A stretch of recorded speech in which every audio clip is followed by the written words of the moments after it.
दोस्तों काफी समय पहले की बात है। एक राजा ने सेना की सहायता से एक विशाल राज्य बना लिया था।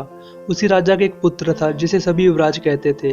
राजा सोचता था कि जब वो राजा बनेगा तो वो मेरी तरह राज्य को और भी विशाल बना लेगा। लेकिन नफरत करने वालों ने युवराज को बुरी आदतों का शिकार बना दिया। अब वो हर समय उसी में लगा रहता।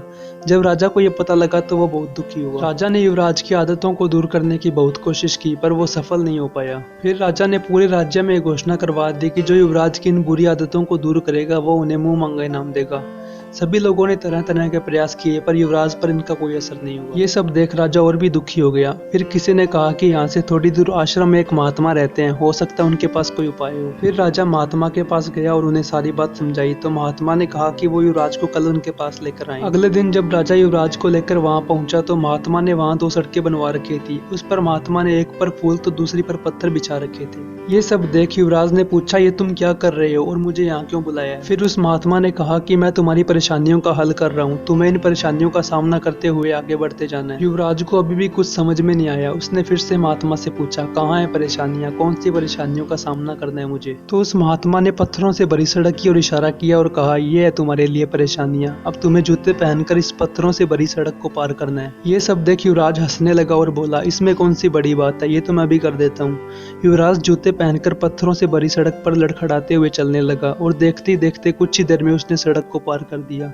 युवराज के सड़क पार करने के बाद महात्मा ने उसे कुछ देर आराम करने को कहा। फिर थोड़ी देर आराम करने के बाद महात्मा ने उसे फूलों से भरी सड़क पर चलने को कहा। अभी जैसे ही युवराज जूते पहनकर फूलों से भरी सड़क पर चलने लगा तो थोड़ी दूर चलने पर वो लड़खड़ाने लगा और नीचे गिर गया। ये सब देख सभी लोग हैरान थे कि आखिर युवराज जूते पहनकर भी फूलों से सजी सड़क को पार क्यों नहीं कर पाया। अभी जैसे ही गिरने के बाद युवराज ने अपना जूता उतारा तो उसने देखा कि उसमें एक छोटा सा पत्थर था जिसकी वजह से वो चल नहीं पाया। तभी पास खड़े महात्मा बोले कि ये छोटा सा पत्थर मैंने ही तुम्हारे जूते में रखा था। तो युवराज बोला, पर क्यों? फिर महात्मा ने कहा कि मैं तुम्हें यही सीख देना चाहता था कि रास्ते में पत्थर चाहे कितने भी हो, आप जूते पहनकर इसे आसानी से पार कर सकते हैं, पर अगर जूते में एक भी पत्थर हो तो तुम 4 कदम भी नहीं चल सकते। इसी तरह हम हमारे जीवन में हर मुसीबत का सामना कर सकते हैं, पर अगर हमारे अंदर एक भी कमी हो या एक भी बुरी आदत हो तो हमें जीवन में हार का सामना करना पड़ सकता है। अब युवराज समझ चुका था कि वो कितने गलत रास्ते पर था और उसकी बुरी आदतें उसे कितना नुकसान पहुंचा सकती थी।